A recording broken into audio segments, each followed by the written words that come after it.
Bienvenidos a una nueva clase. Continuamos con el informe de investigación. Desde una perspectiva epistemológica, la ciencia no existe si no se comunica. El informe garantiza la transparencia de nuestros procesos, permitiendo que otros investigadores auditen la validez y repliquen nuestros hallazgos. Aquí, el rigor es la forma. Por eso usamos normas como APA, porque no solamente es estética, es un mecanismo para minimizar ruidos interpretativos o sesgos. Como autores tenemos que tener una responsabilidad ética y presentar datos veraces, así como reconocer las fuentes que sustentan nuestra argumentación. Por ello, la elaboración del informe exige que se realice un proceso de análisis y de síntesis cognitiva, donde los datos aislados se transforman en información articulada dentro de un marco conceptual preexistente. Tiene que tener una dimensión ética, una dimensión lógica, una dimensión técnica y una dimensión teleológica. Implica la responsabilidad sobre la veracidad de los datos, la concatenación de las ideas, el cumplimiento de normas de estilo y la contribución al conocimiento. El estilo y el lenguaje científico tiene un porqué. La adopción de un estilo intencional para la redacción de informes científicos, particularmente en ciencias sociales, responde a la necesidad de unificar criterios que trasciendan las fuentes geográficas y lingüísticas. Esta estandarización permite una consulta rápida y eficiente de los trabajos, optimizando el tiempo del lector para poder localizar cada componente de la investigación. Este rigor fundamental exige que el informe refleje tanto una estructura interna, es decir, un pensamiento científico, como una estructura externa, es decir, la disposición física y normativa de este pensamiento científico.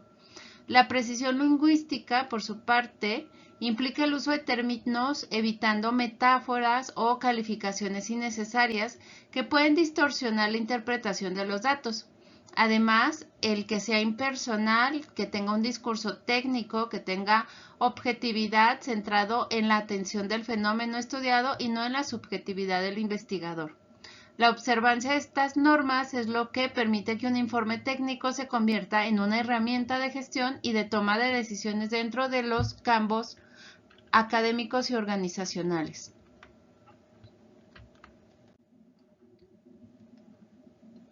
En cuanto a la arquitectura del informe, se rige por un sistema de introducción, método, resultados y discusión.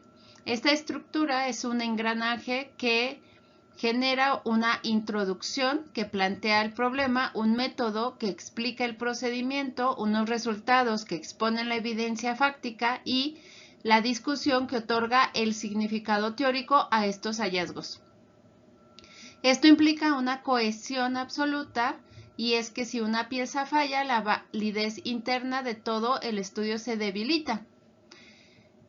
La fragmentación o la falta de cohesión en esta arquitectura debilita la validez. Por ello, el informe debe ser entendido como este sistema cerrado de relaciones lógicas, donde la transparencia es la norma suprema, garantizando que cualquier paracadémico pueda auditar el proceso mental y operativo seguido por el autor. Ahora, hablemos del resumen. El resumen es posiblemente la selección más crítica para la indexación digital. Debe ser una versión miniatura del informe que contenga el objetivo, método, hallazgo y conclusiones en un espacio que va de entre 150 a 250 palabras. Es un error común confundirlo con la introducción. El resumen científico debe incluir necesariamente los resultados finales y su importancia es capital en muchos casos porque es lo único que el lector consultará antes de decidir si profundiza o no en el trabajo. En cuanto a la introducción, su función primordial es introducir, o es decir, demostrar que existe un vacío del conocimiento que justifica nuestra investigación. Debe seguir una estructura de embudo partiendo de un macro a un micro, es decir, de un contexto global hasta en un nicho específico de nuestra investigación.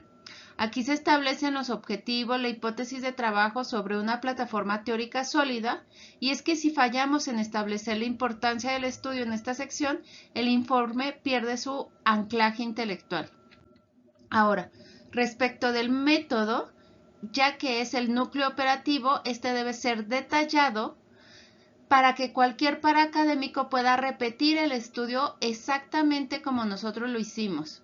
Es imperativo describir con precisión a los participantes, los instrumentos, incluyendo sus propiedades, y el procedimiento cronológico. Además, detalles aquí como la ética, ya que hay que verificar los resultados.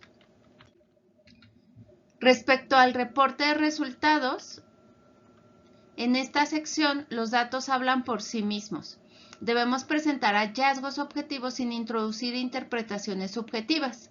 Además de estadísticos descriptivos, se deben reportar niveles de significancia, tamaños del efecto e intervalos de confianza. La honestidad intelectual nos obliga a reportar incluso los datos que contradicen nuestras hipótesis iniciales. El uso de tablas, figuras, gráficas bajo normas APAS es esencial para sintetizar información compleja con claridad visual. Además, es fundamental evitar la redundancia. El texto no debe repetir cada dato contenido en las tablas, sino resaltar las tendencias, comparaciones o hallazgos. La honestidad intelectual nos va a dar estos resultados. Un informe que solo muestra resultados exitosos, omitiendo hallazgos nulos o negativos, incurre en un sesgo que perjudica el avance del conocimiento científico. Por lo tanto, el reporte de resultados tiene que ser pertinente, suficiente, de claridad visual, con una neutralidad y una precisión. Ahora bien, respecto al apartado de discusión y conclusiones, en la discusión recuperamos el protagonismo analítico. Es un espacio para contrastar nuestros hallazgos con la literatura previa y aplicar o explicar las posibles causas de los resultados, reconociendo siempre las limitaciones del estudio. Por su parte, la conclusión no es un resumen, es una abstracción del orden superior que destaca nuestra contribución original al campo y proyecta líneas de investigación futura.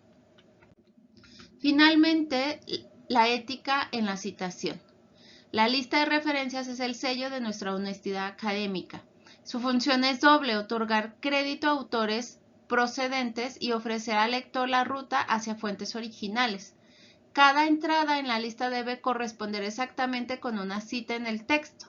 En la investigación de alto nivel, la actualidad y reputación de sus referencias son indicadores directos de su seriedad y actualización como investigador. Con esto se garantiza que el trabajo esté anclado en fuentes con autoridad vigente.